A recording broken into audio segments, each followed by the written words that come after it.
आपण आपले डोळे बंद करूया आणि संदेशाकडे जाणार आहोत. आजच्या यावेळेस आपले डोळे बंद करू आणि परमेश्वराचा गौरव करूया. याचा दिवस परमेश्वराने आमच्या जीवनाशी जोडलेला आहे.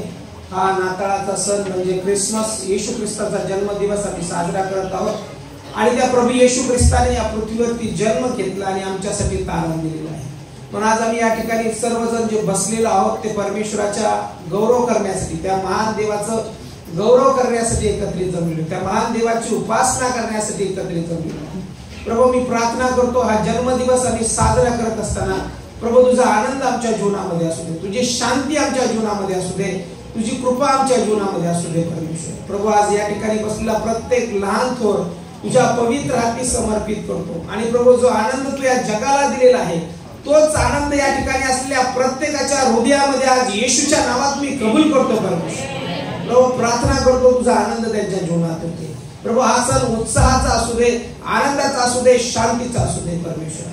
प्रभू आज जे वचन आम्ही ऐकत होते वचन समजण्यासाठी पवित्र आत्म्याचं सामर्थ्य आणि पवित्र आत्म्याचं ज्ञान आम्हाला प्राप्त हो अशी प्रार्थना करतो. आणि प्रभू ज्यावेळेस मी वचन ऐकत आहोत त्यावेळेस आमच्या जीवनामध्ये मोठा बदल आणा अशी प्रार्थना करतो. आम्ही सर्वजण तुझ्या पवित्र हाती समर्पित होतो प्रभू येशूच्या नावात मागतो, आमेन. तर क्रिसमस ज्यावेळेस आपण साजरा करतो, सगळेजण म्हणतात क्रिसमस साजरा करतो, क्रिसमस साजरा करतो. मी 23 तारखेला तुम्हाला थोडक्यामध्ये सांगितलं होतं. क्रिसमस बद्दल काही लिहिलेलं आहे का बायबलमध्ये? 25 तारखेला क्रिसमस साजरा केला पाहिजे म्हणून. नाताळ सण 25 तारखेला आहे, येशूचा जन्म 25 तारखेला झाला आहे लिहिलेलं बायबलमध्ये 25 तारीख सांगितलेली नाही. मग काही लोक म्हणतात तुम्ही 25 तारीख सांगितली नाही तर क्रिसमस साजरा का करता किंवा नाताळ साजरा का करता? तर त्यांच्यासाठी हे उत्तर आहे की 25 तारीख आम्ही सगळ्यांनी मिळून एक ठरवली, पण पवित्र शास्त्र आम्हाला सांगतं की आमच्या येशू ख्रिस्ताने या पृथ्वीवरती जन्म घेतला आणि तो या पृथ्वीवर मनुष्य म्हणून आला, म्हणून आम्ही त्याचं सेलिब्रेशन रोज नाही करू शकत. एक दिवस सगळे जागतिक लेवलला सगळे एकत्र येतात आणि त्याच्या जन्माचा उत्सव करतात. म्हणून आपण क्रिसमस 25 तारखेला सगळ्यांबरोबर साजरा करतो. म्हणून क्रिसमस जो आहे 25 तारखेला बायबलमध्ये लिहिलेला नाही, पण येशू ख्रिस्ताने या पृथ्वीवर जन्म घेतला म्हणून आम्ही त्याचा उत्सव करतो. आमच्यासाठी तो या जगात आला म्हणून त्याचा उत्सव करतो. दुसरा प्रश्न माझा आहे, क्रिसमस म्हणजे तो सॅन्टा क्लॉज, काय संबंध आहे क्रिसमसचा येशूच्या जन्माचा आणि सॅन्टा क्लॉजचा? जो टोपी घातलेला असतो, दाढी पांढरी असते आणि लाल कपडे असतात, त्याचा काय संबंध आहे बायबलशी आणि क्रिसमस बरोबर? काही संबंध आहे का? पवित्र शास्त्रामध्ये सॅन्टा क्लॉजचा उल्लेख केलेला आहे का? कोण आहे सॅन्टा क्लॉज? सॅन्टा क्लॉज हा 4थ्या शतकामध्ये एक संत होता, संत निकोलस म्हणून. आणि त्याने काय केलं की या दिवसामध्ये तो लोकांना गिफ्ट द्यायचा, म्हणजे त्याला चांगलं चॅरिटी करायचं आवड होती, त्याला गोरगरिबांना दान द्यायची आवड होती, गिफ्ट द्यायची आवड होती. त्या काळामध्ये तो जायचा तसे कपडे घालून आणि लोकांना गिफ्ट द्यायचा. मग ती परंपरा जुडल्या गेली. पवित्र शास्त्रात सॅन्टा क्लॉजचा उल्लेख नाही, पण त्या व्यक्तीने ते चांगलं काम केलं म्हणून त्याचं स्मरण म्हणून किंवा त्याची ओळख म्हणून लोक काय करतात, सॅन्टा क्लॉज बनतात आणि सॅन्टा क्लॉज म्हणून लहान लेकरांना गिफ्ट देतात. पण त्याचा आणि क्रिसमसचा, येशूच्या जन्माचा दूर दूरपर्यंत काही संबंध नाही, हे लक्षात ठेवा. तिसरी गोष्ट, क्रिसमस म्हणजे क्रिसमस ट्री का? जो ट्री तुम्ही लावता त्याच्यावरती लाइटिंग टाकता, कापूस टाकता, त्याचा काही संबंध आहे का क्रिसमस ट्रीचा बायबलच्या वचनाशी? आहे काही संबंध? क्रिसमस ट्रीचा आणि बायबलच्या वचनाचा काही एक संबंध आहे.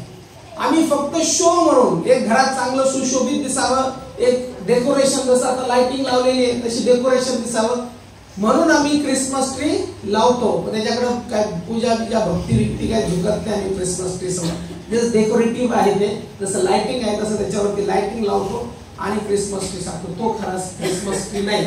मी तुम्हाला सांगितलं की खरा क्रिसमस ट्री जर बघायचा असला तर येशू ज्या वधस्तंभावरती खिळला तो आमच्यासाठी काय क्रिसमसच्या दिवशी क्रिसमस समजणं गरजेचं आहे, येशूचा जन्म समजणं गरजेचं आहे. नाही तर लोक आपल्याला म्हणतील अरे यांना माहितीच नाही वचन, हे वचनामध्ये असं लिहिलंच नाही आणि हे साजरे करतात. पण पवित्र शास्त्र आम्हाला हे सांगतं की येशू ख्रिस्ताने या जगात जन्म घेतलेला आहे. मग मत्ती सुवर्तमान याचा पहिला अध्याय आणि 18 ते 23 वचनामध्ये वचन काय सांगतं ते आपण ऐकूया. येशू ख्रिस्ताचा जन्म ह्या प्रकारे झाला. त्याची आई मरिया हिचे योसेफास वाग्दान झाल्यावर त्यांचा सहवास होण्यापूर्वी ती पवित्र आत्म्यापासून गर्भवती झालेली दिसून आली. तिचा पती योसेफ नीतिमान होता व तिची बेआबरू करण्याची त्याची इच्छा नसल्यामुळे तिला गुप्तपणे सोडण्याचा त्याने विचार केला. असे विचार त्याच्या मनात घोळत असता पहा, प्रभूच्या दूताने त्याला स्वप्नात दर्शन देऊन म्हटले, योसेफा, दाविदाच्या पुत्रा, तू मरियेचा आपली पत्नी म्हणून स्वीकार करण्यास अनमान करू नकोस, कारण तिच्या पोटी जो गर्भ आहे तो पवित्र आत्म्यापासून आहे. तिला पुत्र होईल आणि त्याचे नाव तू येशू ठेव, कारण तोच आपल्या प्रजेला त्यांच्या पापापासून तारेल. हे सर्व अशासाठी झाले की प्रभूने संदेशाच्या द्वारे जे सांगितले ते पूर्ण व्हावे. ते असे की पहा, कुमारी गर्भवती होईल व तिला पुत्र होईल आणि त्याला इम्मॅन्युएल हे नाव देतील. या नावाचा अर्थ आम्हा बरोबर देव. देव बाप असले वचन आशीर्वादित करो.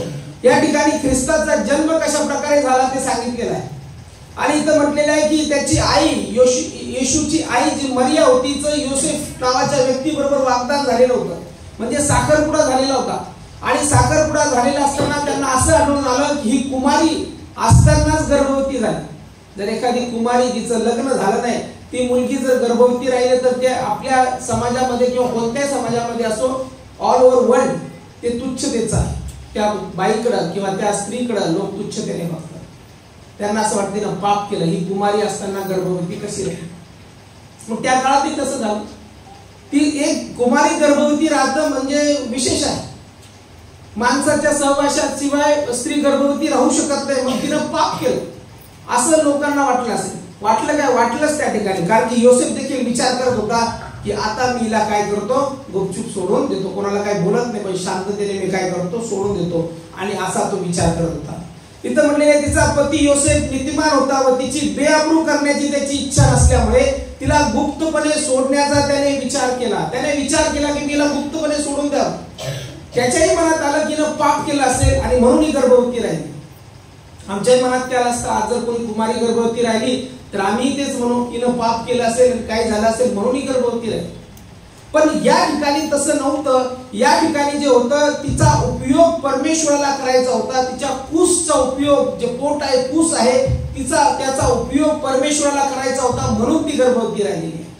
कारण की या जगामध्ये तारणारा प्रभू येशू ख्रिस्त, त्याला शरीराने या ठिकाणी यायचं होतं, म्हणून त्याला एका कूसची गरज होती. कारण की या जगामध्ये माणसाला जन्म घेण्यासाठी एका बाईच्या गर्भाची किंवा कूसची आवश्यकता असते. म्हणून देवाने त्या धन्य स्त्रीला निवडलं की तिची कूस येशूचा जन्म होण्यासाठी वापरण्यात आली. किती धन्य, किती आशीर्वादित आहे. आजच्या काळामध्ये एखादी मुलगी असती, दूताने दर्शन दिलं, अरे बाबा देवा नको, मला असं काही सांगू नको, कारण की मी असं करू शकत नाही आणि असं झालं तर मला लोक फार नावं ठेवतील. त्या काळामध्ये देखील तिला ते स्वीकारलं, कारण की तिला माहित होतं माझ्या पोटी जो येणार आहे तो सर्व जगाला तारण देणार. माणसाच्या डोक्यात एकसारखे जे विचार असतात ते वाईट असतात. माणसाला अंशत दिसतं, अंशत म्हणजे थोडंसं दिसतं. जे डोळ्याने दिसतं तेवढाच माणूस विश्वास ठेवू शकतो, म्हणून त्याच्या दृष्टिकोनातून ते घाण आहे. त्याच्या दृष्टिकोनातून असं वाटतं की अरे हे माणूस आणि स्त्री आणि पुरुष एकत्र आल्यानंतरच होऊ शकतं, कारण की हे मला जेवढं दिसतं तेवढाच मी विचार करतो. जगामध्ये मी जन्म घेतल्यापासून मला जे दिसतं तेवढंच मी बघतो, म्हणून माझ्या डोक्यात तेच विचार येतात. पण जे मला दिसत नाही तो विचार माझ्या डोक्यात येत नाही. पण देव महान आहे, त्याला काही अशक्य नाही. तो दगडापासूनही पुत्र निर्माण करू शकतो, धोंड्यापासूनही पुत्र निर्माण करू शकतो. या ठिकाणी कोणतीही घाणेरडा प्रकार झालेला नाही. काही लोक म्हणतात मी कसं काय झालं, देवाने काय समागम केलं का स्त्री बरोबर? तसं काही झालेलं नाही. पवित्र शास्त्र या ठिकाणी सांगतं की पवित्र आत्म्याची छाया तिच्यावरती आली, सावली तिच्यावरती आली आणि त्यापासून तिला गर्भ राहिला. म्हणून त्यापासून गर्भ राहिल्यानंतर तो पूर्णतः पवित्र होता. म्हणजे त्याचा जन्म जो होता तो माणसापासून नव्हता, त्याचा जन्म जो होता तो देवापासून होता, देवाच्या आत्म्यापासून होता. म्हणून तो पवित्र आत्मा तिच्यावरती आला असं म्हटलेलं आहे. तुम्ही विमानात बसले, कोणी नाही बसले? कोण नाही बसले विमानात? कोण नाही म्हटलं? समजले का? दिसायला कोण बसशील तू लवकर विमानात कोणी बसलेले? ब्रदर सुरेश बसले, सर बसले. आता तुम्ही सांगा मला, जसं आपण वरती वरती जातो खाली काय दिसतं का? माणसं दिसतात, अर्थी माणूस चालला, तो व्यक्ती चालला, दिसतं काय? आणखी थोडं वरती गेल्यावर आणि जसं आपण ढगात जातो त्यावेळेस ढग दिसतं, अस्तित्वच जाणवत नाही, अस्तित्वच जाणवत नाही, असं वाटतं खाली काहीच नाही. मग जसं जसं मी विमानातून वरती जातो त्यावेळेस मला काहीच दिसत नाही. जर मी विमानातच जन्म घेतला असता तर मी काय म्हटलो असतो? खाली काहीच, फक्त खाली ढग. माणसाला जे दिसतं तेवढाच तो विचार, फक्त विमानात बसल्याने वरचं आपल्याला खाली काही पृथ्वीवरचं दिसत नाही, माणसं दिसत नाही, काही दिसत नाही. आपण तो विचार जर तिथंच जन्मलो असतो, तिथंच 20-30 वर्ष झाला असतो तर आपण म्हटलं असतो खाली काही अस्तित्वच नाही, खाली काही दिसतच नाही. म्हणून माणसाची बुद्धी लिमिटेड आहे. तो विचार जो करतो तो संकुचित विचार करतो, जेवढं दिसतं तेवढाच विचार करतो. पण देवाचा विचार माणसासारखा नाही. देवाचा विचार बियॉन्ड आवर इमॅजिनेशन, म्हणजे आमच्या कल्पने शक्तीच्या कितीतरी पलीकडे आहे. माणसाच्या डोक्यात एकच आहे की बाळाचा जन्म व्हायचा असेल तर स्त्री पुरुष एकत्र आले पाहिजे. पण देवाच्या दृष्टिकोनातून कोणती गोष्ट त्याला अशक्य नाही. तो एका बाईच्या कुशीचा उपयोग एका मशीन सारखा करू शकतो आणि त्याच्यातून परमेश्वराचा जन्म होऊ शकतो. तो पूर्णतः झालेला आहे, तो पूर्णतः पवित्र आहे. आता तुम्हाला माहिती आहे, अंडे उगवण्यासाठी पण मशीन असते, कोंबडीला बसायची गरज नाही. मग आपण काय होणार? कसं काय असं होतं? मशीनीमध्ये अंडे टाकल्यानंतर पिल्लू तयार होतं. मग आता थोड्या वेळ पुरता असा विचार करा की कुस म्हणजे ती एक मशीन आहे आणि देवाला त्याची आवश्यकता होती, म्हणून देवाने त्याचा पवित्र जो आहे तो त्या मशिनीमध्ये टाकला आणि मग त्याने जन्म घेतला. कारण की तसाच जन्म या जगात होतो. स्त्री आणि पुरुषांमध्ये जर बघितलं किंवा प्राणी पक्षामध्ये बघितलं तसाच जन्म होतो, म्हणून तो जन्म होणे गरजेचं होतं. म्हणून येशू ख्रिस्ताला त्या कुमारिकेच्या पोटी जन्म घ्यावा लागला. पण त्याच्या आणि माणसाचा काही संबंध नाही. ती स्त्रीचा फक्त उपयोग करण्यात आला, पण ही पवित्र आत्मा तिच्यावर आला आणि मग नंतर येशू ख्रिस्ताचा जन्म झालेला आहे. म्हणून आपण म्हणतो पवित्र देवाचा तो महान पुत्र प्रभू येशू ख्रिस्त आहे. त्याला पवित्र का म्हटलेलं आहे? कारण की माझा जन्म पापात झालेला आहे. मी किती जरी म्हणलो मी शुद्ध आहे, मी चांगला आहे, मी कधीच पाप केलं नाही, मी पापीच आहे, जन्मताच पापी आहे. कारण की माझ्या आई वडिलांमुळे माझा जन्म झालेला आहे. पण येशूचं तसं नव्हतं. येशूचा जन्म कोणत्या पुरुषामुळे झालेला नव्हता, तर येशूचा जन्म पवित्र आत्म्याची छाया त्याच्यावरती आलेली होती आणि म्हणून म्हटलेलं आहे की पवित्र जन्म त्याचा होता. तो जन्म जो होता तो पवित्र होता. म्हणून म्हटलेलं आहे माझ्या स्वभावात माझ्या बापाचा स्वभाव आहे. म्हणजे मी जसा बोलतो तसे माझे वडील बोलतात, माझे वडील जसे चिडतात तसं मी बोलतो, माझ्यानंतर माझं उत्कर्ष जसा बोलतो त्याला माहिती माझी छाप त्याच्यावरती आहे, किंवा काहीतरी गुण दिसतात त्याच्यात माझे, कारण की माझ्यापासून त्याचा जन्म झाला. ज्याच्यापासून ज्याचा जन्म झालेला आहे तो तसाच वागतो. मग इथं येशूचा जन्म जो आहे तो देवापासून आहे आणि तो या जगात जो आलेला आहे त्याचा उद्देश आम्हाला समजणं गरजेचं आहे. जो ख्रिसमस आम्ही साजरा करतो, जो आम्ही ख्रिस्त जन्म साजरा करतो, त्याचा उद्देश आम्हाला समजला पाहिजे. तो उद्देश हा की ज्या वेळेस तिला दूताने दर्शन दिलं आणि दर्शन देऊन तिला सांगितलं, त्यानंतर असं म्हटलेलं आहे की योसेफालाही दर्शन दिलं आणि योसेफालाही दर्शन देऊन सांगितलं की तिला पत्नी म्हणून स्वीकारण्यास अपमान करू नको, कारण की तिच्या पोटी जो गर्भ आहे तो पवित्र आत्म्यापासून आहे. तिला पुत्र होईल, त्याचे नाव तू येशू ठेव. दूत काय म्हणतो? तिला पुत्र होईल आणि त्याचे नाव तू येशू ठेव, कारण तोच आपल्या प्रजेला त्यांच्या पापापासून तारेल. सगळ्यात महत्वाचं, मनुष्य जातीला तारण देण्यासाठी येशू ख्रिस्ताचा जन्म झालेला आहे. कारण की आम्ही मूळतः पापी आहोत, आमचा स्वभाव मूळतः पापी आहे. किती आम्ही चांगलं राहण्याचा प्रयत्न केला तरी आम्ही चांगलं राहू शकत नाही. तरी कुठं ना कुठं काही ना काही पाप करतोच. विचाराद्वारे करतो, बोलण्याद्वारे करतो, ऐकण्याद्वारे करतो, काही ना काही गोष्टींनी दिवसभरात पाप करतोच. पण या पापाची क्षमा होण्यासाठी येशू ख्रिस्त या जगात आलेला आहे, जेणेकरून येशूने लोकांना पापाची क्षमा द्यावी. आम्ही स्वर्गात स्वतःच्या कर्माने जाऊ शकत नाही. काय कर्म चांगले करा, कर्म किती चांगले कर्म करा, पाप तसंच आहे आतमध्ये. ते पाप धुतल्या जाऊ शकत नाही. कर्म चांगले करणं चांगली गोष्ट आहे, आम्ही कर्म चांगले करावे. पण मी कितीही गरीबाला दिलं आणि कितीही केलं तरी पृथ्वीच्या शेवटापर्यंत, जोपर्यंत पृथ्वी संपत नाही आणि नवीन पृथ्वी येत नाही तोपर्यंत गरीब आहेच, ते संपणार नाही. एक स्त्री धावत आली आणि धावतून अलाबास्टरची कुपी होती, तिच्या हातात फार सुगंधी तेल होतं आणि ते तिनं काय केलं, सरळ जाऊन येशूच्या डोक्यावर ओतलं आणि ओतल्यानंतर ते सुगंधी तेल जे होतं ते सगळं येशूच्या डोक्यावरून पूर्ण पायापर्यंत गेलं आणि मग नंतर ते तेल इतकं किमती होतं, मौल्यवान होतं, तेल म्हणण्यापेक्षा परफ्यूम, तो सेंट इतका मौल्यवान होता की तो विकला असता तर खूप सारे पैसे आले असते. मग तिथं एक जण होता शिष्य, तो म्हणे अरे हिनं हा परफ्यूम वाया घातला. परफ्यूम काय घेतला, हाच परफ्यूम विकला असता आणि याचे पैसे जर गोरगरिबात वाटले असते तर किती चांगलं काम झालं असतं. पण येशू काय म्हणतो, गोरगरीब तर पृथ्वीच्या शेवटापर्यंत आहे, पण मी पुन्हा येणार. म्हणजे जसा पूर्वी जसा तो तिथं आहे त्या क्षणाला तसा तो पूर्वी येणार नाही. माझ्या उत्तर कार्यासाठी तिला ते केलं, ते तिला करू द्या, तिला रोखू नका. मग पवित्र तो पुरुष आणि तो पवित्र असा जन्म घेतलेला तो ज्यावेळेस या जगात आला त्यावेळेस तो जगाला तारण देण्यासाठी आलेला आहे.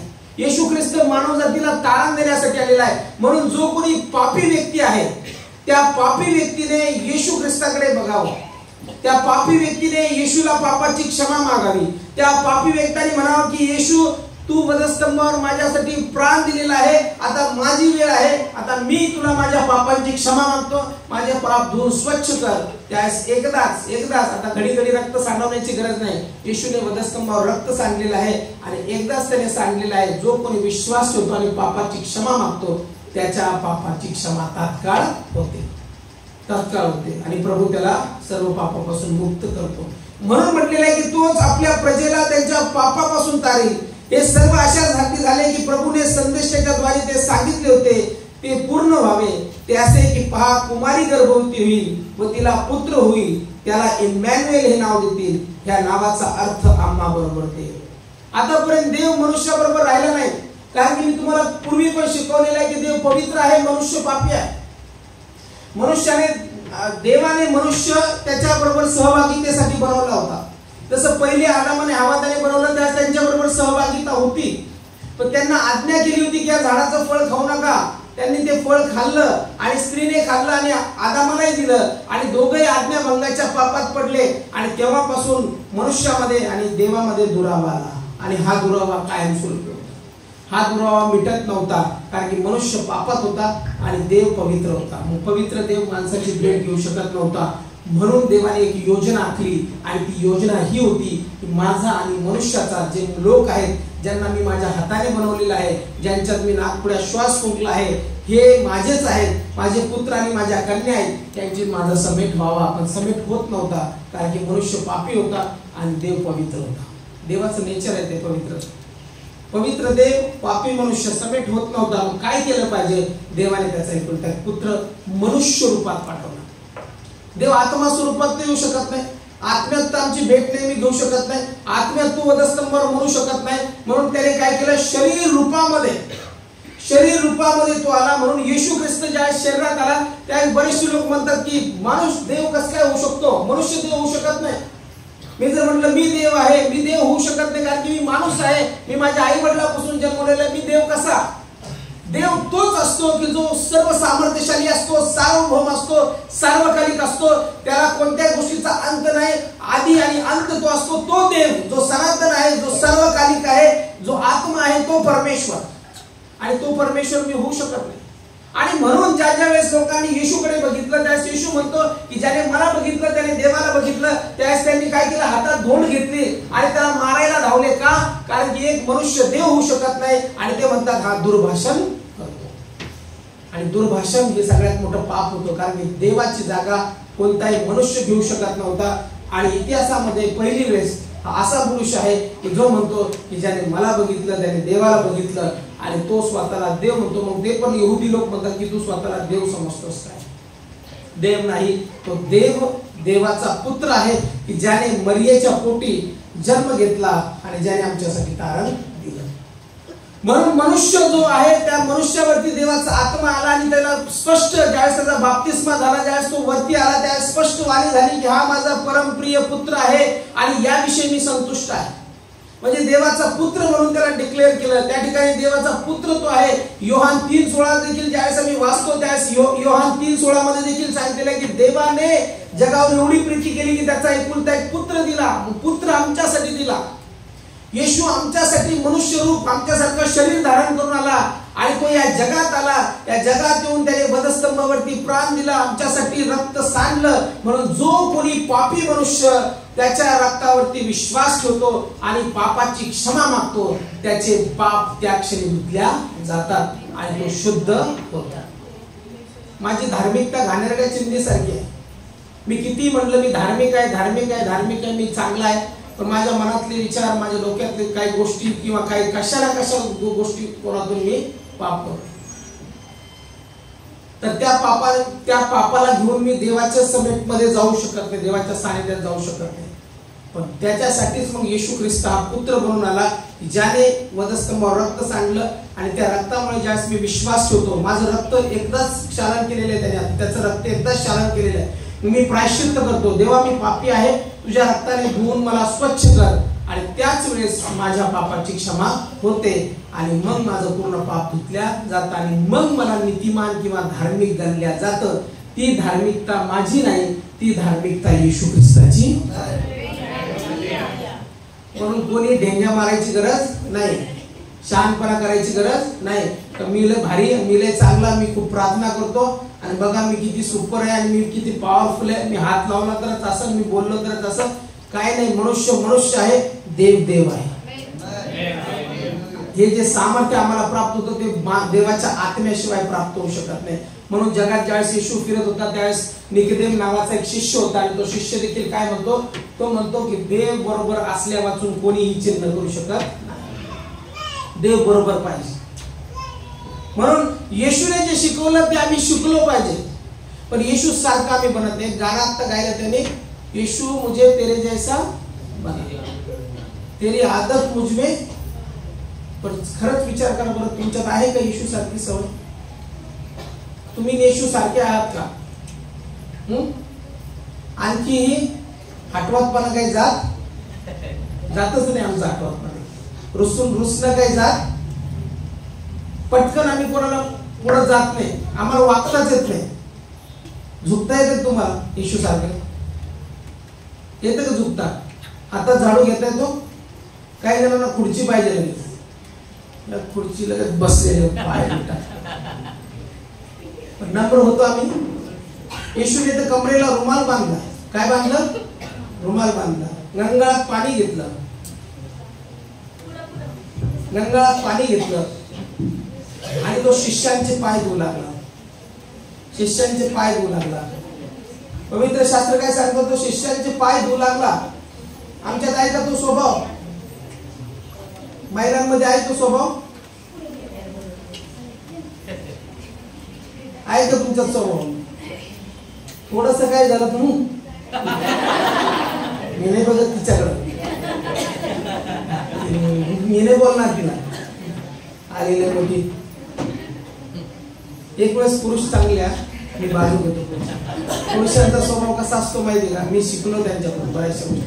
ते 1 मिनिटाला बोलतात, दुसऱ्या मिनिटाला विसरून जातात, लगेच गळ्यात पडतात. बाया कशा नसतात का? महिलांचं लय कठीण असतं. एकदा का खुन्नस पकडली तर ते सोडणारच नाही, वर्ष बोलणार. एक आमचे नातेवाईक होते, त्यांना विचारलं काय झालं? नाही 5 वर्षापासून मी त्या बाईला बोलत.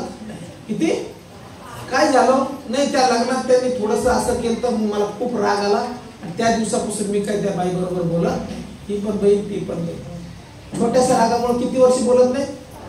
ही येशूची शिकवण आहे. येशू असा होता, येशू असा होता ना. कसा पवित्र आत्मा काम करत, कसा देवाचा आत्मा तुमच्यातून काम करल. आता गाणं म्हटलं की त्याची आदत येशू सारखं जोपर्यंत आपण होत नाही तोपर्यंत आपली प्रार्थना कशी ऐकल्या जाईल. किती डोक्यावर हात ठेवा एखाद्याच्या, नाही तर दोन्ही पाय डोक्यावर ठेवा, तुमची प्रार्थना देव ऐकणार. तर तुमच्यात नम्रता चालेली, लीन नाहीये तुम्ही. स्वतःहून तुम्हाला समोरून जाऊन हात मिळवता येत नाही कोणाला. माणूस असा पाहिजे की त्याच्यामध्ये इतकी डेअरिंग पाहिजे, टाईट राहण्याची नाही, इतकी डेअरिंग पाहिजे जाऊन समोर झुकता आलं.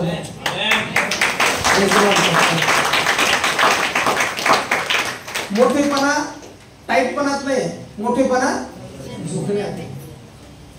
ज्यावेळेस माणूस मरतो त्यावेळेस कसा असतो? झुकलेला असतो, एकदम टाईट. काही लोक तसेच असतात, एकदम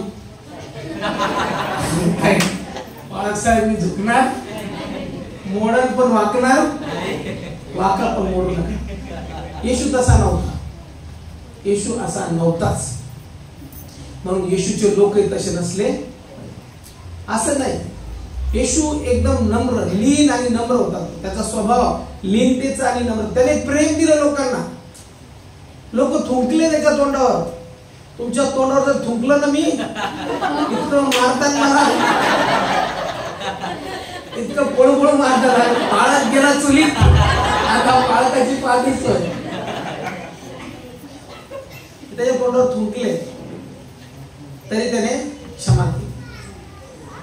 लोक निंदा करत होते त्याची वधस्तंभावरती. आजही कितीतरी तुम्ही हे बघा इंस्टाग्राम, त्याच्यावरती लोक निंदा करतात. काय नाही उत्तर द्यायचं कोणाला, काय बोलायचं?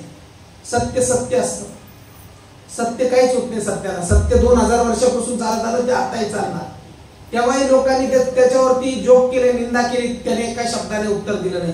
उत्तर येणार, पण ते एकदम प्रभावी असणार. ज्यावेळेस त्याचं स्वर्गाचं राज्य येईल आणि ज्यावेळेस तो वैभवाने त्या ढगावरती बसून विराजमान होऊन या ठिकाणी न्याय निवाडा करण्यासाठी, त्यावेळेस त्याचं खास उत्तर राहणार. कोणाला शिव्या द्यायची गरज नाही, कोणाला शाप द्यायची गरज नाही. येशूवरती थुंकले लोक, वधस्तंभावरती खेळलेला असताना लोक म्हणतात, अरे तू तर फार मोठा सामर्थ्यशाली ना, तू तर लोकांना बरं केलं ना, तू तर आंधळ्यांना दृष्टी दिली, तू तर लंगड्यांना पाय दिले, तू तर मेलेले चालवले.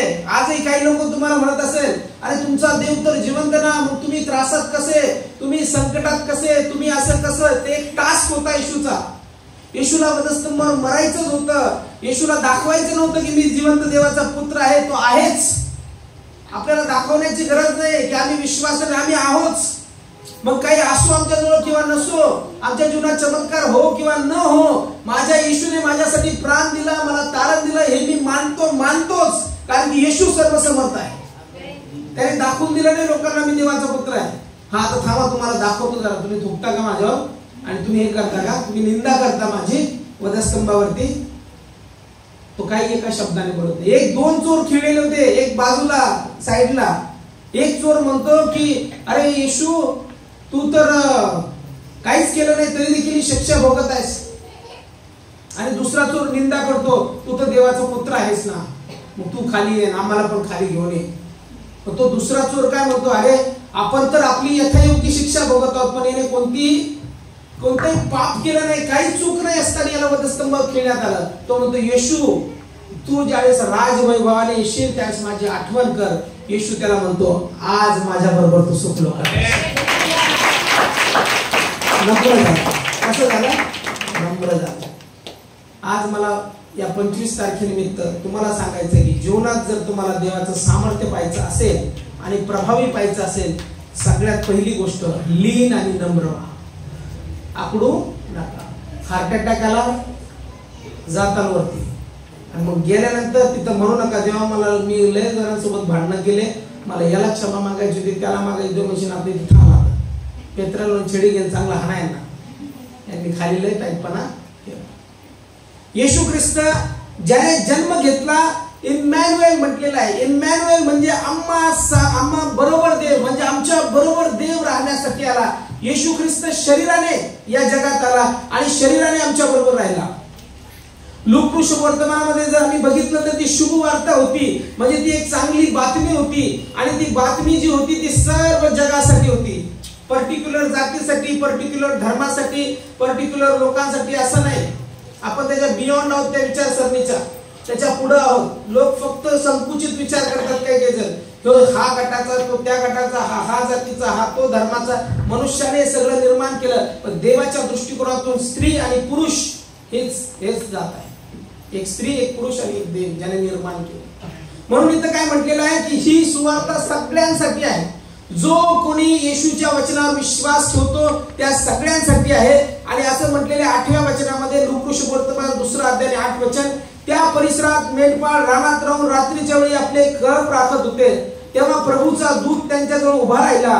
प्रभूचे तेज त्यांच्या भोवती प्रकाशले आणि त्यांना मोठी भीती वाटली. तेव्हा देवदूत त्यांना म्हणाला, भिवू नका, कारण पहा, जो मोठा आनंद सर्व लोकांस होणार आहे त्याची सुवार्ता मी तुम्हास सांगतो. सुवार्ता म्हणजे चांगली बातमी, आणि चांगली बातमी मी तुम्हाला देतो की आज तुमच्यासाठी दाविदाच्या गावात तारणारा जन्मला. दाविदाला ते अभिवचन दिलेलं आमच्यासाठी तारणारा जन्मलेला आहे, की ज्याने आम्हाला तारण दिलेले. तारण म्हणजे पापापासून मुक्ती. तो ख्रिस्त प्रभू आहे. आणि तुम्हास खून ही की बाळंत्याने गुंडाळलेले व गव्हाणी ठेवलेले एक बाळक तुम्हास आढळेल. इतक्यात स्वर्गातील सैन्याचा समुदाय त्या देवदूताजवळ अकस्मात प्रगट झाला आणि देवदूत देवाची स्तुती करीत म्हणाले, ऊर्ध्वलोकी देवाला गौरव आणि पृथ्वीवर ज्याच्यावर त्याचा प्रसाद झाला आहे त्या मनुष्यास शांती. या ठिकाणी त्यांनी हा संदेश दिला की आता महान शांतीदाता जन्माला आलेला आहे आणि तो आता राज्य करणार आहे. त्याचं राज्य जगाचं नाही, परत मी तुम्हाला सांगतो, त्याचं राज्य जगामध्ये येत नाही. त्याचं राज्य जे अदृश्य राज्य आहे ते आत्म्यामध्ये येतं आणि त्या राज्याचा कधीच अंत होत नाही. ते माणसाच्या राज्यासारखं नाही. माणसाचं राज्य लबाडीचं राज्य असतं, माणसाचं राज्य खोटं बोलण्याचं राज्य असतं. माणसाचं राज्य जर बघितलं तुम्ही, प्रत्येक पदोपदी तो खोटं बोलतो. आता जे राजकारभार किंवा बऱ्याचशा गोष्टी चालतात त्याच्यामध्ये बराचसा खोटेपणा, भ्रष्टाचार या गोष्टी आढळतात. त्याच्या राज्यामध्ये या गोष्टी येत. त्याच्या राज्यामध्ये शांती आहे, त्याच्या राज्यामध्ये विपुलता आहे, त्याच्या राज्यामध्ये भ्रष्टाचार नाही, त्याच्या राज्यात सर्व काही चांगलं आहे. आणि म्हणून अशा तारणाऱ्याचा जन्म झालेला आहे. मग असे झाले की 15 वचन, देवदूत त्यांच्यापासून स्वर्गास गेले. तेव्हा मेंढपाळ एकमेकास म्हणू लागले, चला आपण बेथलेहमापर्यंत जाऊ व झालेली ही जी गोष्ट प्रभूने आपल्याला कळवली ती पाहू. तेव्हा ते घाईघाईने गेले. मरिया, योसेफ व गव्हाने ठेवलेले बाळक ही त्यांना सापडली. कुठं येशूचा जन्म झाला? गाईच्या गोठ्यात. राजघराण्यात त्याचा जन्म झाला नाही. सर्व समर्थ, ज्याला असं म्हटलेलं की सगळा अधिकार पृथ्वीवरती आणि स्वर्गात त्याला दिलेला होता, त्याचा जन्म एका गायीच्या गव्हाणीत झाला. एका सुताराच्या घरात त्याचा जन्म झाला. नम्र आणि लीन होऊन तो आला. इथं म्हटलेलं आहे की गायीच्या गव्हाणी त्याचा जन्म झाला. तो बाळक तिथे सापडला. त्यांनी त्यास पाहिल्यावर त्या बाळकाविषयी त्यांना जे कळवण्यात आले होते ते त्यांनी जाहीर केले. मग ऐकणारे सर्वजण त्या मेंढपाळाने सांगितलेल्या गोष्टीहून आश्चर्यचकित झाले. परंतु मरियेने या सर्व गोष्टी मनन करून आपल्या अंतःकरणात ठेवल्या. नंतर ते मेंढपाळ त्यांना सांगण्यास आले होते त्याप्रमाणे त्या सर्व गोष्टी ऐकून व पाहून देवाचे गौरव व स्तुती करीत परत गेले. म्हणून ख्रिस्त जन्म पवित्र शास्त्रामध्ये नमूद केलेला आहे. 25 तारीख नाही पण नमूद केलेला आहे. येशूचा जन्म या जगात झालेला आहे आणि त्याने मनुष्याला तारण दिलेलं आहे. म्हणून त्या तारणाऱ्याचा जन्मदिवस साजरा करत असताना जसा आमचा तारणारा आहे, जसा आमचा येशू आहे, जसा त्याचा स्वभाव आहे, तो स्वभाव आमच्यावर उतरला गेला पाहिजे. राग करू असं म्हणत नाही. पवित्र शास्त्र पण सांगतं राग करा. माणसाचा एक भाव आहे, पण रागात पाप करू नका. राग यावा माणसाला, माणसाला राग आलाच पाहिजे. तो माणूसच कसा म्हणून किंवा ती स्त्रीच कशी रागात जर येते, पण रागामध्ये पाप करू नका असं पवित्र शास्त्र सांगतं. आणि येशूने तर लीन आणि नम्रतेने सगळ्या गोष्टी केलेल्या आहेत. म्हणून आज आम्ही येशूचा जन्म साजरा करत आहोत. तो जन्म मूळता जरी झाला, त्याचा जन्म वधस्तंभावर मरण पावला, तिसऱ्या दिवशी पुन्हा उठला आणि आता तो स्वर्गात आमच्यासाठी मध्यस्थी करत आहे. आता मध्यस्थी करत आहे स्वर्गामध्ये. म्हणजे तो युगानुयुग जिवंत आहे. अधोलोकाच्या किल्ल्या त्याच्या हाती आहे. म्हणजे तो जन्म झाला आणि मृत्यू झाला असं नाही. त्याचा जन्म झाला, वधस्तंभावरती मृत्यू झाला आणि तिसऱ्या दिवशी तो पुन्हा उठला आणि आज देखील तो स्वर्गात आमच्यासाठी मध्यस्थी करत आहे. म्हणून जसा येशू आहे तसे येशूचे लोक असले पाहिजे. जसा येशू शांतीचा आहे तसे आम्ही शांतीचे असलो पाहिजे. जसा येशू प्रेमळ आहे, प्रेम करणार आहे, तसा आम्ही प्रेमळ असलो पाहिजे. जसा येशू लीन आणि नम्र होता तसा आम्ही लीन आणि नम्र झालं पाहिजे. प्रत्येकाबरोबर आमचे चांगले नातेसंबंध असले पाहिजेत आणि देवाच्या सानिध्यात आम्ही वाढलो पाहिजे. कोणी आपल्या विरुद्ध काही करो, किती काही बोलो, आम्ही म्हटलं पाहिजे की येशू जसा तुझा स्वभाव तसा माझा स्वभाव. मी त्या विचार करत नाही. मी तर फक्त एकच विचार करतो की मी जोपर्यंत जगत आहे तोपर्यंत मी माझ्या देवाची स्तुती करत आहे. जोपर्यंत तुम्ही जगत आहात जगामध्ये जीवन जगत असताना बऱ्याचशा अडचणी येतील, परिस्थिती येतील, विचित्र लोक भेटतील, बऱ्याचशा वेळेस असं वाटेल की आता लोकांबरोबर राहणंच नको, हा असा ते तसा. हे होणारच, कारण की माणूस आहे, जितक्या व्यक्ती तितक्या प्रवृत्ती. तुम्हाला एक टाईपचा माणूस भेटत नाही जगामध्ये, अनेक टाईप असतात. त्या टाईपला तुम्हाला मरेपर्यंत लढावं लागतं. मग काय त्यांचाच राग धरून बसतात वेगवेगळ्या लोकांचं? ते नाही करत बसायचं. ते करत बसले तर जीवन असंच संपून जाईल, याचं पाण्यात आणि त्याचं पाण्यात. तो माझा नेहमीचा डायलॉग, आपलं ठेवायचं झाकून, दुसऱ्याचं पाहायचं वापरून. काय गरज नाही दुसऱ्याचं वापरून पाहायचं. माझा फोकस, माझे लेकरं, माझा परिवार, माझी ग्रोथ, माझा येशू. पुढे जाता. म्हणून या क्रिसमस निमित्त देवबाप तुम्हाला आशीर्वादित करो. तर परमेश्वर तुम्हाला विपुल आशीर्वाद देऊ. 23 तारखेलाच आपण जेवण केलेलं आहे, म्हणून आज काय जेवण राहणार नाही. आज प्रार्थना राहणार आहे, म्हणून सगळेजण आपण प्रार्थना करणार आहोत. विशेषतः 30 तारखेला जो आहे, 30 तारखेला भजनाचा कार्यक्रम आहे आणि